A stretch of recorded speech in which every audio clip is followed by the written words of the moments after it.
Assalamualaikum warahmatullahi wabarakatuh.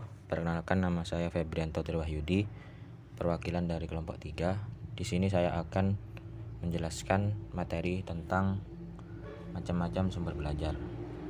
Macam-macam sumber belajar di sini terdapat 6 poin.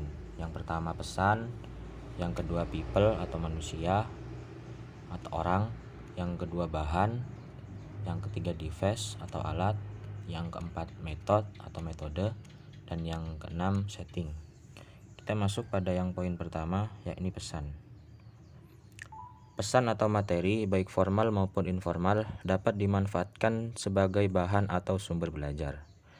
Pesan formal adalah pesan dan informasi yang dikeluarkan oleh lembaga resmi seperti pemerintah dan non-pemerintah, atau yang diberikan guru dalam situasi pembelajaran. Pesan non-formal dapat digunakan sebagai sumber atau bahan pembelajaran, yaitu pesan yang terdapat di lingkungan sekitar atau yang ada di masyarakat luas, misalnya cerita rakyat, legenda, dan informasi, dan lain-lainnya. Yang kedua, people atau orang. Setiap orang dapat berperan sebagai sumber belajar dan bahan pembelajaran, karena dari seseorang kita dapat memperoleh informasi dan pengetahuan baru. Secara umum, orang dapat dibagi menjadi 2 kelompok. Yang pertama, kelompok orang yang didesain khusus sebagai sumber belajar utama, yang dididik secara profesional untuk menjadi pengajar. Nah, tugas utamanya adalah mengajar dan memberikan bimbingan, pelatihan, contohnya seperti guru, instruktur, dan widya suara, termasuk kepala sekolah, laboran, dan pustakawan.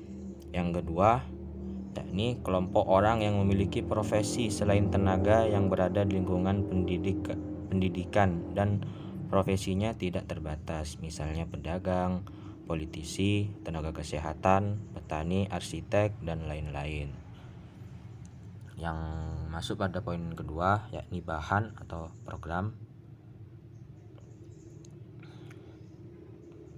Bahan atau program merupakan suatu format yang biasanya digunakan sebagai program pendukung dalam menyimpan pesan-pesan pembelajaran seperti buku paket, teks handbook, modul, program video, audio film, alat peraga, dan sebagainya. Program di sini yang dimaksudkan ialah yang berupa software. Yang keempat, yaitu device atau alat. Alat yang dimaksud di sini ialah benda-benda yang berbentuk fisik, sering disebut juga dengan perangkat keras atau hardware, yang berfungsi sebagai sarana atau alat bantu untuk menyajikan bahan-bahan ketiga poin yang sudah disebutkan sebelumnya. Berbagai macam peralatan ini dapat dijadikan sebagai bahan-bahan atau sumber pembelajaran, misalnya multimedia, proyektor, film, tape recorder, dan sebagainya. Yang kelima, metode ialah cara atau langkah-langkah yang digunakan dalam pembelajaran. Cara penyampaian materi pembelajaran kepada pembelajar atau siswa untuk mencapai tujuan pembelajaran yang diharapkan. Beberapa metode pembelajaran yang sering digunakan oleh guru antara lain: yang pertama, demonstrasi, diskusi, ceramah, permainan atau simulasi, tanya jawab, praktikum, dan sebagainya. Yang terakhir, yakni latar atau lingkungan, setting khususnya, ialah situasi dan kondisi lingkungan belajar yang berada di sekolah maupun lingkungan yang berada di luar sekolah, baik yang disengaja dirancang maupun yang khusus disiapkan, yang dapat digunakan oleh guru dalam pembelajaran. Untuk selanjutnya, sumber belajar yang dirancang. Sumber belajar yang dirancang ialah sumber belajar yang sengaja dibuat dan dipergunakan dalam suatu proses pembelajaran dengan tujuan tertentu. Contohnya seperti buku, Wikipedia, dan film. Yang ketiga, yakni sumber belajar lingkungan sekitar.